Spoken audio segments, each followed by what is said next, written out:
Now, on 105.9 FM and streaming worldwide on the WMAL app. O'Connor and Company. It's 8:07 here in Washington, D.C., where we're waking you up the right way. Coming up in 30 minutes, Congressman Chip Roy from Texas. Coming up in 10 minutes, Nick Minock doing some great reporting locally here on WJLA-ABC 7. I'm Larry O'Connor with Julie Gunlock, a rare Friday appearance by Julie Gunlock. Good to see you, Good Julie. morning. We miss Patrice, though. We do, always. This was the scene at a Fairfax County Board of Supervisors meeting during the public forum. I am not alone in saying that as my family considers having another kid, we are certain that we cannot afford to expand our family here in Fairfax County. I'm asking you to take the difficult and time-consuming task of sorting through the budget and beginning to prioritize the needs and wants of your citizens that do not require a tax increase. That is a mom. We featured her all week, really making a lot of sense before the Fairfax County Board of Supervisors as they contemplate another tax increase. Joining us now is Pat Herrity, Fairfax County Supervisor, who she was addressing at that time along with your colleagues. Mr. Herrity, thanks for joining us. Well, Larry, thanks for having me. It's a fair point that she's making, isn't it? Do you believe, from your perspective, that you and your colleagues have done the hard work to really go through the budget and figure out what doesn't need to be spent right now, rather than just saying, well, here's the money we need, so let's just raise taxes? Is this budget knocked down to the bare bones the way so many Fairfax County residents have had to done with their family budgets? Absolutely not. For the last 3+ years, I've been trying to get the board to do what most of our other boards have done under other chairmen and do a deep dive into our budget and form some kind of citizens budget review committee. Chairman Hanley did it. These are Democrats and Republicans. Chairman Davis did it. Chairman Bulova did it. But the only one who didn't do it was Chairman Connolly, and he doubled taxes in 8 short years. But we have not spent the time digging into the budget. So much has changed with the pandemic as well. I mean, the way people do business, it's ripe for it. And that woman was 100% right. We got an affordability problem in Fairfax County. People can't afford to stay here or grow their families here. And speaking of the pandemic, I mean, last I checked, because of the Democrats' friends in the White House, Fairfax County got a really big payday to cover expenses during the pandemic. Where did all that money go? Well, hundreds of millions of dollars went to build what they call affordable housing units, that some of which cost over $600,000 per unit. Wow! It went on recurring costs instead of one-time costs in many situations. It really again it's ripe for a deep dive, which is what I've been trying to get them to do for some time. I put reductions on the table; they just haven't been accepted. You have done a deep dive on it. You've been really relentless on trying to get them to shift how they focus on affordable housing. You said in your newsletter that they need to reduce cost of housing for all residents by addressing regulations and zoning practices, which drive up the cost of housing and the type of housing being built. Can you dive into that a little bit more? What are the zoning practices that are really increasing the cost to live in Fairfax County? Well, one of them is an urban park requirement is the one I'm hearing the most about lately from our developers and those that are trying to build houses. This requires land to be built on site, and if you've got a very small site, the one that most frustrates me is in my district, and they had to put an urban park on site in Fair Lakes, and they're a quarter of a mile away from 2 of the lakes in Fair Lakes. But yet it reduced the amount of housing that they were able to build and increased the cost of each of those units pretty significantly because they couldn't build as many units. And that's us. So we're both reducing the number of units and increasing the cost. So they have to put a park. So for any housing unit they put in, they have to put sort of an adjoining park. Is that part of some sort of green and sort of green environmental thing? I mean, what is that a part? I'm sure it is, And I'm sure in many places, urban parks make sense because you have to build places for people to have parks. But in many locations, it just doesn't make sense. Especially if they're but it close, drives the if cost there's of a housing park. up. Yeah, especially if there's a park right next door. You and your colleagues, as you know, Mr. Herrity, received a 20% salary increase, and there seems to be some indignation from your Democrats on the Board of Supervisors there. When that issue is raised at the same time, we are being asked, taxpayers are being asked to bring in more revenue. It's almost like they don't get that these are two sort of counterintuitive messages. That your colleagues voted a pay raise of 20% last year, and now they claim they don't have enough money to pay their bills. And I know they're saying, oh, it's a drop in the bucket compared to all the other things. But don't they get the politics of this? Don't they get the messaging and the fact that they should be representing and actually they should be the first ones to have to take a cut, right?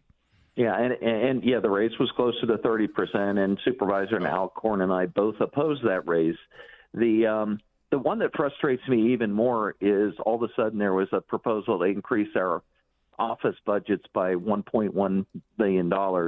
Nobody will take credit for it. Nobody will take credit for asking for the increase in office budgets. And I put it on my cut list for the last 2 years, but still nobody's taking credit for requesting the. Yeah. It just shows up, and it's frustrating. Back to this mother who is there. This family is literally in the decision-making process of having another child. And that if we want to have another child, we can't live in our home anymore. We need to move to another area. People are fleeing Fairfax County right now rather than coming to Fairfax County. The numbers are upside down. To quote Margaret Thatcher, at some point you're going to run out of other people's money. Is there any headway here, or is this just going to get plowed through like everything else the Democrats plow through? Well, I think at least in Fairfax, what I'm seeing at budget public testimony, we heard from over 200 residents, a lot of them very upset about taxes. But what's interesting is the groups that have been coming to us asking for additional funds, some of the civic groups and that sort of thing, actually are coming and saying, we need more people are leaving than coming. We need to get taxes under control. So our citizens are getting it. Those that were testifying at budget public hearings are getting it. I'm hoping that the rest of the board gets it. You and me both. Supervisor Herrity, what is there anything more that the people can do, that the public can do? Showing, as you know, oftentimes people come and do their public commentary, and your colleagues just scroll their phone or play some sort of a video game or something on their smartphone. What can people do? What should people do? What makes the biggest impact? Reach out and try to meet with your supervisor and tell them about the impact to you personally. Some of the best testimony, like the woman with the child that testified before us, was moving because she described how it was personally impacting her. Yeah. And Great. I think supervisors react to that. I think it was also powerful that she is, in fact, a coach, a sports coach for children. And she said, you guys are increasing money for middle school sports teams. We don't need that. And then it directly impacts her. And she said, we can do without. There's the YMCA. There's other organizations. Let's not keep adding these things and then giving us the bill. Supervisor Herrity, I'm getting ahead of myself. Pat Herrity, I'd love for you to run for Congress someday, too. Thank you for joining us today. I appreciate it. All right. Thank you so much, Larry and Julie. Take care. Coming up in a moment, we're going to speak with someone who did try to speak with a supervisor, the chairman of the Fairfax County Supervisors, Nick Minock, and Jeff McKay and his chief of staff. They weren't in the mood to have a conversation. He'll talk to you about that in just a moment. But first, it's 8:15. WMAL traffic and weather. Weeknights with Mark Levin, 6 to 9 p.m. On News Talk 105.9 WMAL, making sense of the news. Can he make 5 minutes to speak to us about the budget? No. He can't. Why? No. Why can't he? I mean, We're recording right now. okay, for what purpose? I mean, Because we've been asking for an interview with the chair to discuss Right. the budget and a lot of other topics, but you and the chair seem to not make any time for us. so he's made time for lots of interviews on lots of different topics, but not with you. Why not? Your standards are beneath credibility. Really? Correct. I do love the bemused. Really? Exactly. Nick Minock joins us now, whose standards are below credibility there as far as that gentleman is concerned. That's Clayton Medford, the Chief of Staff for Fairfax County Supervisor Chairman Jeff McKay. Although last time we had you on, Nick, aren't you a finalist for an Associated Press Journalism Award for your coverage of Loudoun County's expenditures on international travel? That's right. Good morning, Larry and Julie. Good morning. I do love the tone in your voice. It was like, oh, thank you. You're giving me gold here. This is wonderful. Did you ever? This reminds me of Roger and Me, the whole the documentary that gave Michael Moore the claim to fame. All he wanted to do was sit and talk with the chairman of GM about why he was closing a plant, and the entire story was about how everyone was avoiding him and deflecting him. Did you ever get an interview? Not yesterday. So as soon as 7 News showed up to Chairman Jeff McKay's office at the Fairfax County Government Center, he saw us through the windows of his office. He was leisurely standing next to the receptionist. He saw us and bolted. I tried opening the door. It was locked. Although the door said welcome on it, the welcome door was locked. I knocked. I said, hey, Chair McKay, can you chat with us about the budget? We have questions. As you know, it looks like you have time, but he left. His chief of staff came out and spoke to us, and you heard a little bit of that exchange, that 4-minute-plus exchange. But look, we've got some serious questions for the chair. He's looking at raising taxes again on Fairfax County residents. If you're a homeowner in Fairfax County, your tax bill could go up by more than $500, in some cases more. Renters could see an increase in their lease because often landlords will pass on the added cost to their tenants. And there's a lot of fee hikes in this budget. So we just wanted to ask, hey, are you going to pass this through just like you did last year? And remember last year, Jeff McKay gave himself a 40% raise. That's right. Yeah. And he gave himself a county car. So we wanted to ask him about that too, but he wanted to come out and speak with us. And as you just heard from Supervisor Pat Herrity, $1 million increase in their office budgets as well. This is ridiculous. And of course, Fairfax County residents are asked to pick up the bill on all these things. Well, talking about the office budget, that's how Mr. McKay pays for his county car. He pays through his county car through his office budget. So taxpayers are footing the bill for his tolls, the Easy Pass, his gas. Well, now he has an electric car. But when we first did the story, he had a gas-powered car, he drives around the county with this. And, residents don't have that kind of luxury like he does. This is also, by the way, how he gives a big bonus to Chief of Staff Clayton Medford for telling a local reporter that he lacks credibility. Well, here's the thing. Jeff McKay used to do interviews with us. He used to. He stopped doing it once we exposed his car and the raise.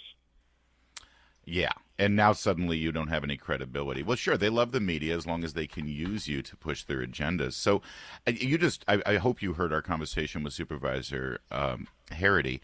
He thinks that this is actually starting to take hold, especially the spotlight that you put on this mother. I mean, it was an amazing moment as she's holding her newborn baby saying, my husband and I want to have another baby. We can't do it if we continue to live in Fairfax County.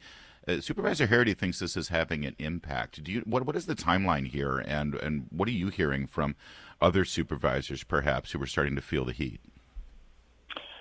Well, I think when the public comes out and they voice their concerns, that has a big impact on these supervisors.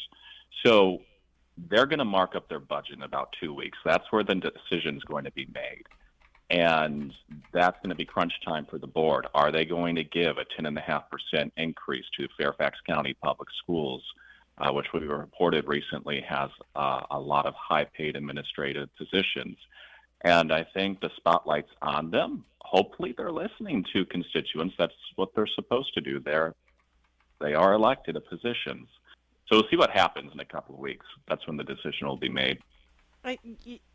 Meanwhile, you also went to Loudoun County. I have to say your interview with the chief of staff there reminded me of your interview with Aaron Spence, the superintendent there a couple months ago, where you had to chase him down in the hallways there. But you had another incident in Loudoun County schools where they tried to get you to turn your cameras off, which is something they don't want cameras on even when parents are there talking. Tell us a little bit about that clash you had in Loudoun. Sure. So there was a school board committee meeting in Loudoun County about a few weeks ago. And this committee meeting happened right after they shut off the cameras during public comment. So we couldn't see what parents said during public comment to the Loudoun County School Board. So we showed up to the committee room. My photographer tried to set up his camera so he could get recordings of the faces of the school board members so viewers could see what they discussed on 7 News that evening. Well, the public information officer came up to us and said, nope, you've got to go over there, which is in the back of the room. If we went there, we would have only seen the back of the heads of the school board members. And we said, no, how about we move over there if you have a concern with where we are so we can still record the faces of the school board members. He told me no. But get this, I looked back, and last October in the same room, they allowed a photographer with another TV station to go anywhere they wanted in that room. Anywhere they wanted. So yeah, I don't know if they have a problem with 7 News or if they, for that particularly, the committee hearing talking about public hearing, they didn't want us to show the faces of the school board members. I'm not sure what the answer is. It's also pretty amazing when they're running for office and they want to be a big, powerful, important elected official on the school board. They love getting media coverage. They love getting in front of cameras. They spend money to advertise on television. And now when we're actually trying to watch them do their work and show to the voters how incredibly effective they are, Nick, and how they're really, doing the job that they were hired to do, they don't want you to show it. It's a head scratcher. I can't quite get it, but I'm glad you're still on the case, Nick. And as far as we're concerned, listen, we're no chief of staff of Supervisor McKay, but we're just a lowly little radio station. We think your reporting is pretty credible. We appreciate the work you're doing. We're fans. Thanks, guys. Thank you. Nick Minock. It is 8:25. Now on 105.9 FM and streaming worldwide on the WMAL app. O'Connor and Company. It is 8:37 on O'Connor and Company this Friday morning. In 30 minutes, we're going to hang it. We're going to hang it. We're going to hand it off to Chris Plant for the Chris Plant Show. I am Larry O'Connor alongside Julie Gunlock. Morning, Julie. Good morning. Joining us now is Representative Chip Roy of Texas. Congressman Roy, good Friday to you. I know that you're a busy man. I appreciate you carving out some time for us. Oh, Congressman. Oh, hey, Larry, how are you? There you go. I'm good, thank you. Listen, I got to tell you, I've said before, I really like Congressman Johnson. I'm not so sure about Speaker Johnson. Something happened with this guy, and I don't quite. I was told that border security would lead the way on any of these new spending plans, especially linked with Ukraine, Israel, etc. I was told that there would be a separate bill for Israel, separate from Ukraine, separate from anything else. And now suddenly everything's changed. Everything's lumped together. Do you know what happened to your friend, Mike Johnson? Yeah, I get that question a lot, and I just want to be clear. Pray for Mike. He's a good man, and there's a lot of people in my colleagues that I enjoy, personally. But my job isn't that. Right. My job is to represent 750,000 Texans and to be one of 435 to guide this country forward, and we're failing. That's the bottom line. We're failing under a Democrat president. We're failing under a Democrat Senate, but the House Republicans are supposed to be the ones who are stopping that and pulling it back in the right direction. And just making it slightly less bad is not doing that. And in fact, recently, I can barely even see how we're making it slightly less bad. In the last 6 months, we've passed a continuing resolution, another continuing resolution, a massive national defense bill that got rid of most of our reforms, extended FISA, had the Speaker of the House then put FISA on the floor and then vote against warrant protections for Americans.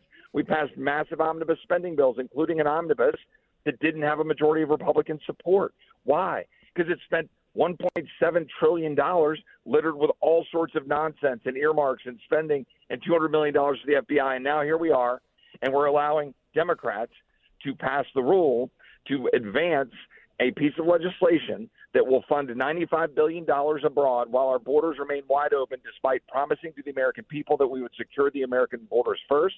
We are not doing that. We are going to then allow some of that money to go to humanitarian aid, which means Gaza, which means Hamas. We are going to have an $8 billion amount that's going to go to Ukraine leaving it nebulous for them to use when they say they really need nothing but lethal aid. After, by the way, we gave them $113 billion and only $45 billion of that ended up being lead on target lethal aid. This is not how you should run things. We should stand for something different. Like you said, I thought the speaker did stand for something different. Unfortunately, here we are. Okay, so who, if not Mike Johnson? I mean, it seems like, you know, we have these good men who run, who say things will be different. I will run things better. And then Mike Johnson, you know, especially with FISA, goes into a skiff and comes out and says, no, I'm changing things. I mean, if not him, who is going to take this role?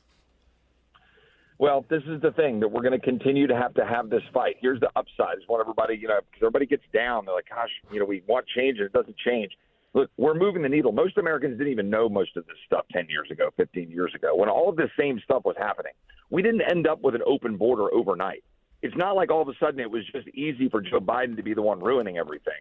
Republicans were complicit for about 3 decades because they were Chamber of Commerce Republicans who didn't give a crap about securing the border because they wanted their cheap labor so they could get richer. Let's just be blunt. That's the truth. And some of us were fighting that 20 years ago when I was on the Judiciary Committee or Ted Cruz's chief of staff. Some of us were fighting it when we were back in Texas as First Assistant Attorney General. But here we are. And look, here's the thing. I did not support the motion to vacate last September. Right. I thought we were making progress. Right. I thought we were heading in the right direction. Not perfectly. I had issues. But, you know, you got to try to figure out how to keep the team together. And then, all right, we vacated, we ended up, and Mike said, Mike's a good man. But there's something about this town that traps everybody into, hey, you just got to do it. You just got to do it. Go into the skiff, get afraid, you know, and then the entire swamp kind of rallies around. And the donor class are probably the worst of all. The donor class are the ones that are sitting there saying, oh, we got to have continued war at Ukraine. Go look at their stock portfolios, and I'll tell you exactly why that's the case. And one last point. Yes. I'm going to start telling all these donors, you come at me with this nonsense, good luck when you get a 50% tax. You get a massive increase in your taxes to pay for this crap so that when we go to war, we're actually paying for it. Because that's what we used to do. And we're not doing that anymore. And I'm tired of the donor class getting a free ride, running along, getting, you know, us fighting for low taxes for economic growth. And they're all fine sending America's kids off to war or sending $100 billion overseas to have Ukrainians die for them while they get richer. I'm sick of that garbage. Congressman Chip Roy is our guest from Texas. And Congressman, this has become very much an internal battle of the Republican Party. Democrats sure know how to stick together on things when they disagree. They all rally behind their leadership, for better or for worse. I'm not saying that's what we should do. But the kind of language that we're seeing right now, Congressman Greg Murphy of North Carolina, a Republican, compared you and other Republicans who are opposing this move to terrorists. I'm quoting him now. You are preventing serious policy work from being done and helping to destroy America. Your vote is no more important than mine. It is time to end the political terrorism. Well, that's not helping the conversation, is it, Congressman Roy? Yeah, the first part of that statement, he said that, quote, I am aiding and abetting the radical progressive left. My response to Greg is that he is aiding and abetting the wide open borders that are leading to the death of Texans, leading to the death of North Carolinians, where he represents, leading to the death of people like Laken Riley, leading to the destruction of our country, the empowerment of China, 24,000 Chinese foreign nationals coming across our border in the last 6 months. That's what we are doing as Republicans by refusing to stand up and do the one thing we could have done for sure, which is to say, Mr. President, you're not going to get $1 of Ukraine, notwithstanding the merits for or against it, until we secure the border of the United States. And if you don't like that, we will see you in November. That's right. That's it. It's not that hard. Mike Johnson could even say, listen, I've been persuaded we do need this Ukraine funding. Absolutely. First, we secure the border. Let's get it done. I want to do Ukraine. I'm dying to do Ukraine. Secure the border first. Secure the border first. Amen. It's an easy thing to repeat over and over again. All right, Congressman Roy, I feel your pain. Have fun today. Good talking with you. God bless you guys. Take care. Bye. All right, there's something that we've been waiting for the Biden administration to do. We thought they were going to do it before now, but of course they waited until the election year. They could have done it 3 years ago. They didn't. This is the rewriting of Title IX to basically erase women. And it broke last night or first thing this morning. Julie Gunlock, I know you guys at Independent Women's Forum are all over it. Yeah, it's a 1,500-page, even more than that, actually, new rule. So we're still going through it. But sure enough, they turned this historic rule that protected women into a demand that women give up their spaces and privacy, essentially to accommodate men. This will absolutely affect sports. It's important to also know that it will also affect parents' rights because this new rule frames gender ideology as an anti-discrimination issue. Schools won't have to seek parental permission for children to participate in lessons on choosing and changing their own sex. Wow. They will, these schools, which are hungry to get a hold of your children, they will use this new rule to even deny parents opt-outs. Yeah. I suspect they will use this new rule also to criminalize parents. This is extremely concerning, very upsetting. It will destroy sports. It will destroy parent rights. And in an Orwellian use of the English language, Education Secretary Miguel Cardona said that this will make crystal clear that everyone can access schools that are safe, welcoming, and that respect their rights. Yeah, real safe in those gender-neutral restrooms and a locker room where a young 14-year-old girl is having to expose herself and be naked in front of a fully biological man. This story just developed this morning. We'll be covering it, of course, in full throughout Monday's show. It's 8:52. That's a wrap, Julie. Thank you, and thank you for putting up with my barely there voice. Hey, Chris Plant, your voice is dominant as always. Dominant. Indeed. I woke up this morning. I'm still a little upset about Ilhan Omar's daughter being arrested for being pro-jihad up there in New York City. It's kind of a nice statement she put out, though. She said, "I've embarrassed my mother, my father, and my uncle, the two most important people in my life." Is it true that her uncle was also eaten by cannibals, or is that just a... Not yet. But the day is young. Sure, anything can happen. Well, there's a lot to talk about because the